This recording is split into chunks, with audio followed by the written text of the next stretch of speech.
another episode of Throwing It Back with Sean Farrell. I am Sean Farrell. God is great all the time. All the time, God is great. Jesus Christ died and he rose again. Let's go ahead and get into it. So, AC Green, Iron Man, played in 10 million straight games from 1986 to the time he retired in 2001. Okay. Ooh, excuse me. Excuse me. Ooh. Okay. So, AC Green played in 82 games his rookie year in 1985-86. He missed 3 games in 1987 with a thumb injury. Okay, so he played in 79 games his second year. Then from that point on, he played in every game to the end of his career. Okay, it's kind of amazing, right? Kind of amazing, right? His consecutive game streak, started when Reagan was president. So his consecutive game streak was when Reagan was president, George Bush, Bill Clinton, and the other George Bush. Yeah. That's how many games AC Green played in, but he was committed. He was committed. Oh man, that guy was committed, was he? And that's something that you don't see from NBA players today. 100% commitment. Okay. Anyway, so it was 1996, and the New York Knicks were playing the Phoenix Suns at America West Arena. And a shot goes up, and quite naturally, you're going to have the boxing out, the jockeying for position. Well, J.R. Reid, who played for the New York Knicks at that time, he just decided he was going to give AC Green an elbow for no reason. Okay, he gave AC Green an elbow for no reason. He gave AC Green an elbow for no good reason. Not only did he knock out AC Green's 2 front teeth, but he also gave him a head injury too. Okay. So, a few years ago, AC Green talked about that incident. Okay.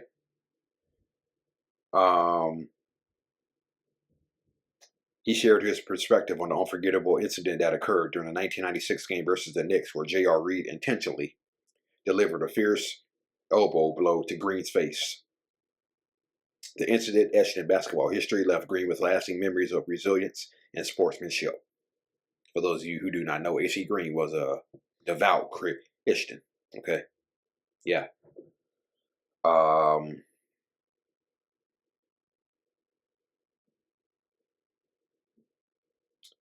He said he did an interview with Brandon Scoop B. Robinson a few years ago. Okay. So after that elbow, he actually didn't miss any time. Okay. What he did was he played with a mask on his face. He wore a protective mask on his face, and he played only like 2 or 3 minutes a game. Okay, to keep his streak going. Okay, so AC Green said this. JR tried to, and I'm sure, but it's never got to me, Green said. That happens in basketball. You run into people, you run over people. That's just the nature of the course. Despite losing 2 teeth and enduring a head injury, Green's unwavering determination and deep-rooted faith guided him through the ordeal. My mindset was that this happens in basketball. You play big and physical in the paint in his sport. Facts. So you know you're going to have contact with someone, Green explained. Good thing that your faith and my faith, especially at that particular time, was one that was yes. Okay. Yeah, so Green's forgiving spirit and ability to let go of grudges shone brightly in the aftermath of the incident. You were ingrained to forgive, and you were ingrained to keep it moving and not hold grudges, he emphasized. Thank God that I was trained that way because I didn't know that I was going to have a chance to put it to use that particular day like that, but thank God I did. All right. Yeah. So I remember Charles Barkley saying after the game. I remember Charles Barkley saying after the game, by the way. By the way, just for a little bit of context, the Suns won that game too. They won that game too. Okay. And J.R. Reid, I believe, got suspended for 2 games. And not only did he get thrown out, if I'm not mistaken, but he also got suspended for 2 games. Yeah. So the Suns won that game. And I remember Charles Barkley saying after the game, the league, um, I believe his quote was, if the league gets smart, they'll do something about that. Okay. Yeah, that's what Charles Barkley said. If the league is smart, they'll do something about that. Well, they did hit something about that because they suspended J.R. Reid for 2 games. yeah. Yeah. I remember watching that game. I remember watching that game. Um, yeah, I didn't understand it at the time. I didn't understand it at that time. Um, I remember AC Green walking off the court, going into the locker room that game.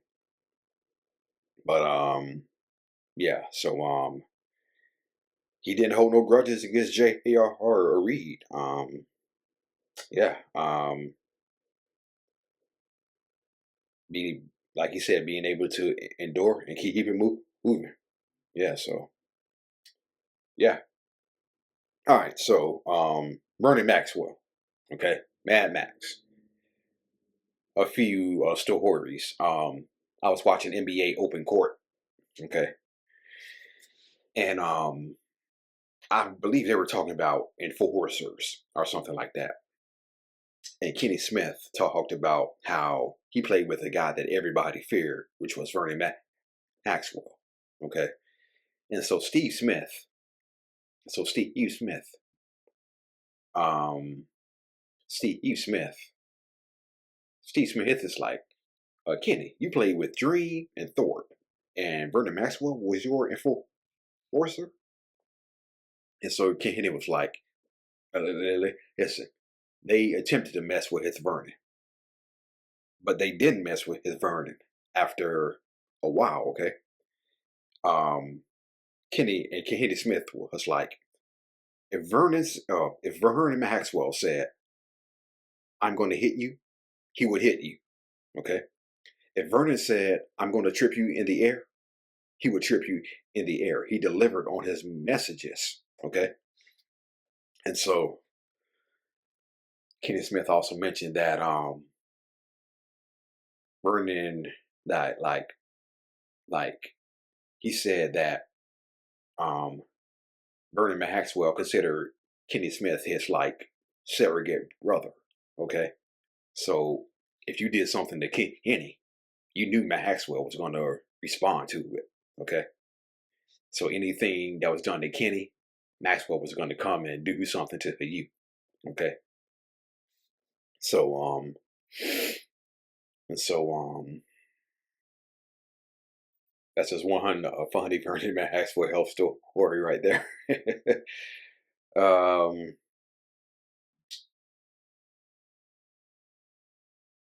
I remember Utah, 95. Okay. So the Rockets had acquired Clyde Drexler at mid-season. Okay. And Vernon Maxwell knew that Clyde would be taking some of his minutes. Okay. And I watched that Rockets documentary. And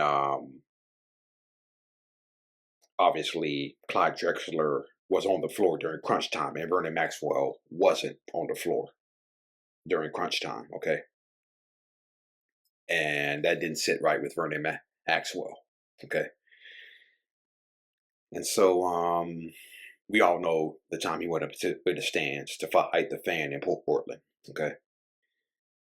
It was game one of the 1995 NBA playoffs first round. Utah was up 102 to 100. Okay. With a couple of seconds left to go in the game.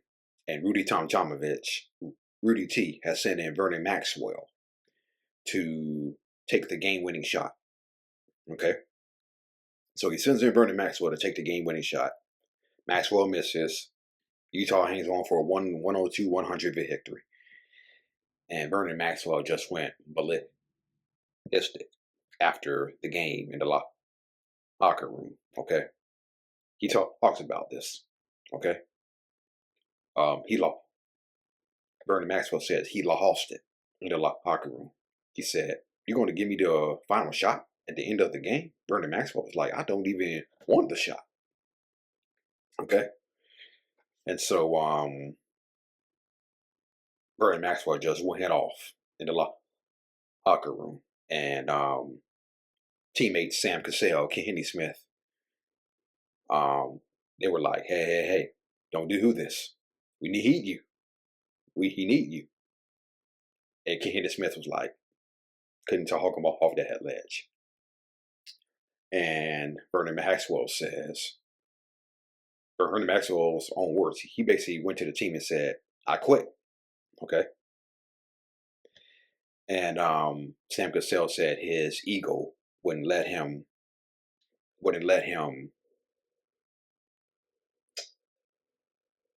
overcome that moment, so to speak.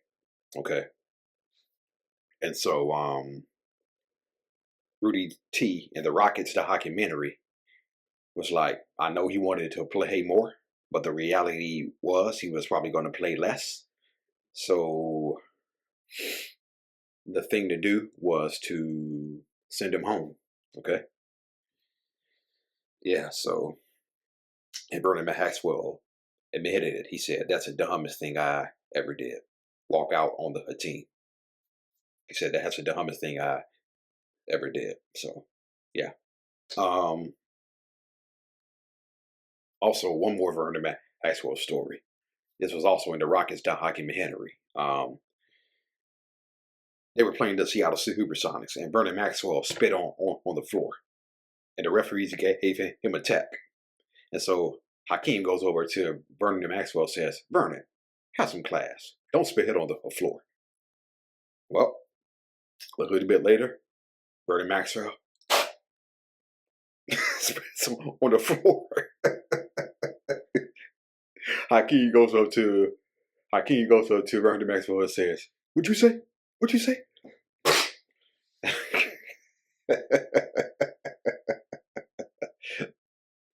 Yeah. Yeah, so those are some of the memorable Vernon Maxwell stories that Kenny Smith tells. And so, yeah. All right. That's it. And that's all for Throwing It Back with Sean Farrell. I am out of here. Peace out. I know when a lot of people think of 50 for the Grizzlies, they think of Zach Randolph. Nah. Let's not forget the original 50, okay? Big Country, Bryant Reeves, okay? He's the original 50, all right? All right, peace out. God bless.